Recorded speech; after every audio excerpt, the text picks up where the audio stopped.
24 को, जैसा भी आप सबको पता है 26 नवंबर को हर साल मनाया जाता है। ये 75वां है। हमारे बीच में आज भागीदौरा से विधायक जयकृष्ण पटेल जी हैं। सबसे पहले ये जो संविधान सभा है तो इतनी सारी पब्लिक और स्पेशली युवा यहाँ पर इस प्रोग्राम में भाग ले रहे हैं, इसके बारे में क्या कहेंगे? सबसे पहले तो आपके चैनल का बहुत बहुत धन्यवाद। यह संविधान संरक्षण समिति की तरफ से कार्यक्रम आयोजित था, जिसके अंदर हम आज आए। ये कमलेश्वर जी डोडियारा, कांति भाई बहुत ज्यादा थे और हम काफी यहाँ पर बहुसंख्यक समाज भी मौजूद था।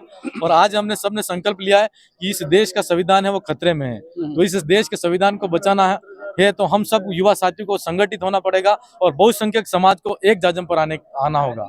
पवार दादा ने कहा, आपने भी मन से कहा कि सब अलग अलग बट रहे हैं, जैसे ये जो जैसे हरा गमछा है, पीला नीला गमछा है और सफेद गमछा, सब अलग अलग, और एक सूत्र में अगर बन जाते हैं तो किसी प्रकार किसी भी सत्ताधारी पार्टी या लोकतंत्र में किसी के सामने झुकने की संभावना नहीं।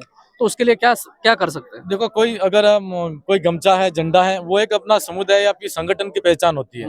किसी गमछे से या झंडे से एक समुदाय को अपने आप को अलग नहीं मानना चाहिए। जैसे हम संविधान संरक्षण समिति की बात करें तो आज ज्योतिबा फूले हो, चाहे बिरसा मुंडा हो, जयपाल सिंह मुंडा हो, तमाम जितने पुरखे थे, चाहे बाबा साहब भीमराव अम्बेडकर हो, उन सब ने हमारे समाज के हक अधिकार के लिए लड़ाई लड़ी, तब जाकर आज हम आज़ादी से यहाँ पर घूम रहे हैं और हमारे हक अधिकार की बात कर रहे हैं। तो सबसे पहले तो हम ये कहना चाहते हैं कि यहाँ पर जो कार्यक्रम आयोजित हो रहा है, जब कभी भी हमको हमारे हक अधिकार की बात हो, संविधान को बचाने की बात हो, तब किसी भी झंडे में, किसी भी गमछे के अंदर गुलामी में नहीं रहना, किसी पार्टी के अंदर नहीं रहना है और हमको सबको एक जाजम पर आकर हमारे संविधान को बचाना है।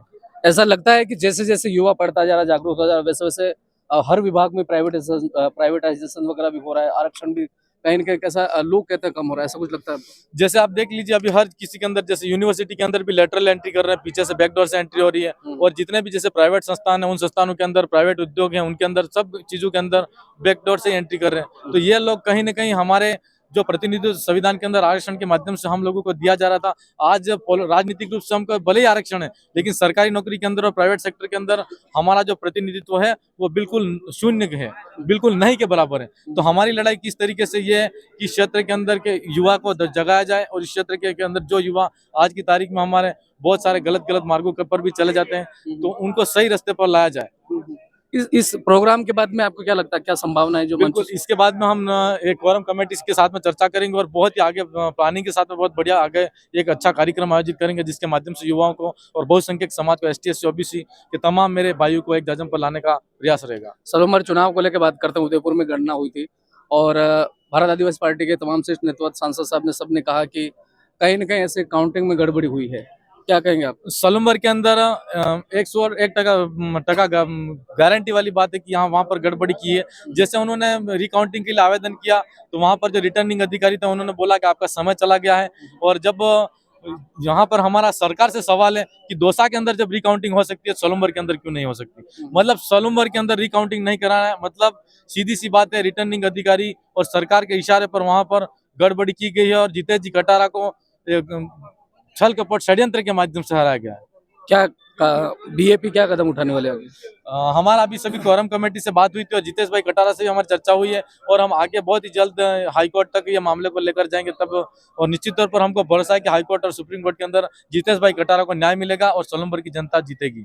संविधान से संबंधित दर्शकों को मैसेज, मैं दर्शकों को कहना चाहता हूँ कि अब हमको किसी भी संगठन, धर्म और झंडों की लड़ाई में नहीं लड़ना है और हमको जब कभी भी हमारे संविधान को बचाने की बात हो, हमारे हक अधिकार की बात हो, हमको एक जाजम पर एकता के सूत्र में ST SC OBC समाज के मेरे भाइयों को और बहुसंख्यक समाज को एक जाजम पर आने का प्रयास करना है। हम सब मिलकर भारत के संविधान को बचाने का प्रयास करेंगे और ये जो मनुवादी सरकारें हैं उन सरकारों, जुल्मी सरकारों के सामने एक होकर लड़ेंगे, यही कहना चाहता हूँ। धन्यवाद। जोहार।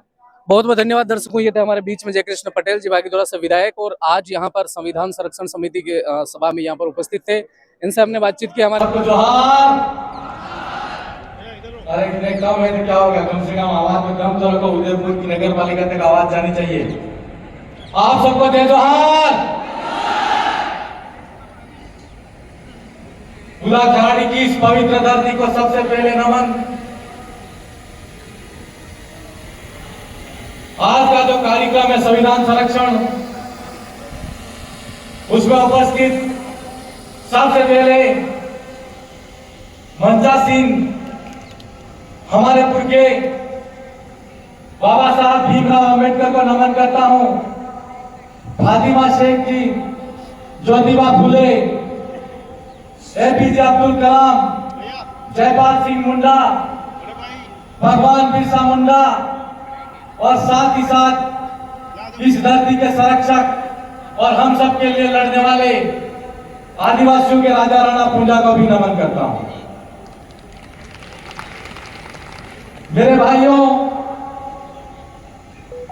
मेरे युवा साथियों, आज का जो कार्यक्रम आयोजित करने वाली तमाम पूरी टीम को और आप सब यहाँ पर पांडाल में मौजूद तमाम मेरे बुद्धिजीवी युवा साथी, मेरी माता शक्ति, आप सबको इस अवसर पर सबसे पहले मैं पूरी बागीधारा विधानसभा की जनता की तरफ से बहुत बहुत धन्यवाद जोहार अर्पित करता हूं।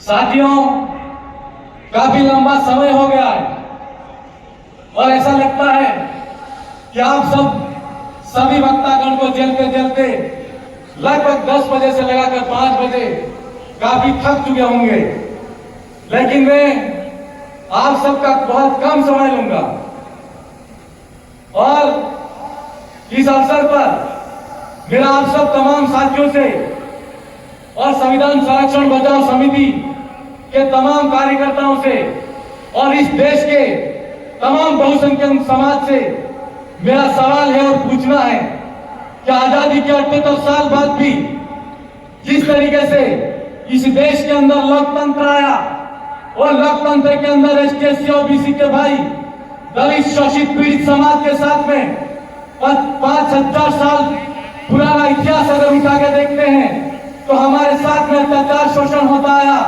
उस अत्याचार शोषण से मुक्ति मिलेगी। लेकिन 78 साल बाद भी ना तो इस देश की सरकारों के अंदर एसटी ओबीसी बहुसंख्यक समाज के साथ में अत्याचार शोषण हुआ, उससे मुक्ति मिली और ना ही इसका समाधान हुआ। हमको और हमारे तमाम इस मंचासीन तमाम वक्तागणों से मेरा कहना है कि अगर हम इस समस्या का समाधान देखना चाहते हैं तो हमारे सामने 5,000 साल से हमारे मन के अंदर और मानसिकता के अंदर जो गुलामी की जंजीरों से हमारा समाज जकड़ा हुआ है, हमारा इस देश के अंदर बहुसंख्यक समाज जकड़ा हुआ है, उस जंजीरों से सबसे पहले आजाद होना होगा। मैं इस मौके पर यह कहना चाहता हूं कि 5,000 साल पहले इस देश के अंदर वर्ण व्यवस्था के माध्यम से इस समाज को गुलाम बनाया गया। आज हम आजादी के अंदर आजाद तो हो गए, लेकिन हम हमारे मत का सही प्रयोग नहीं करते और हम आज देखते हैं इस देश के अंदर आप देखते आइए कि कोई हरा झंडा देखकर वोट देता है और कोई पीला झंडा देखकर वोट देता है। मैं इस तमाम बहुसंख्यक समाज से कहना चाहता हूं कि इस देश के अंदर लोकतंत्र को अगर बचाना है और संविधान को अगर बचाना है तो इस नीले झंडे को देखकर हमको वोट देना होगा। मेरे भाई, आज हम देखते हैं एक युवा साथी सड़क पर लड़ाई लड़ता है और हमारे बहुसंख्यक समाज का हमारे हक अधिकार की बात आती है, चाहे वो एससी के हक अधिकार की बात हो या ओबीसी के हक अधिकार की बात हो या एसटी के हक अधिकार की बात हो। जिस किसी भाई को अगर संसद के अंदर भेजा जाता है, जिस किसी भाई को विधानसभा के अंदर भेजा जाता है, अगर वो वहां पर हमारे हक अधिकार की बात करता है तो अगली बार जब कभी वो समुदाय उस समाज के सामने वोट मांगने जाता है तो हमारा समाज उसको पूछता है कि तूने विकास क्या किया। मैं आप सबसे कहना चाहता हूं कि 5,000 साल से हमारे समाज के साथ में बहुसंख्यक समाज के साथ में अत्याचार शोषण होता आया। हमको लोकतंत्र के अंदर मत देकर, हमारा व्यक्ति को प्रतिनिधित्व देकर हमारी बात को बुलंद तरीके से कैसे उठाए, उसके लिए हमारे विधायक को बनाने का अधिकार मिला, हमारे सांसद बनाने का अधिकार मिला। लेकिन बदले में आज हम क्या कर रही है, हमको सोचना है। इस देश के अंदर आप देख लो कि वर्तमान के अंदर शिक्षा व्यवस्था है कैसी है, प्राइवेटाइजेशन हो गया। आज अस्पताल के अंदर देख लीजिए, सरकारी अस्पतालों का हालत खराब है।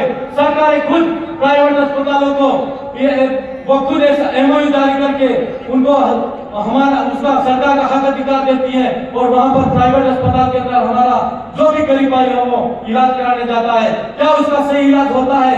नहीं हो रहा है। आज मैं शिक्षा की बात करूं तो आप देख लीजिए कि आजादी के 78 साल बाद भी कितने भाई एससी दलित और बहुसंख्यक समाज के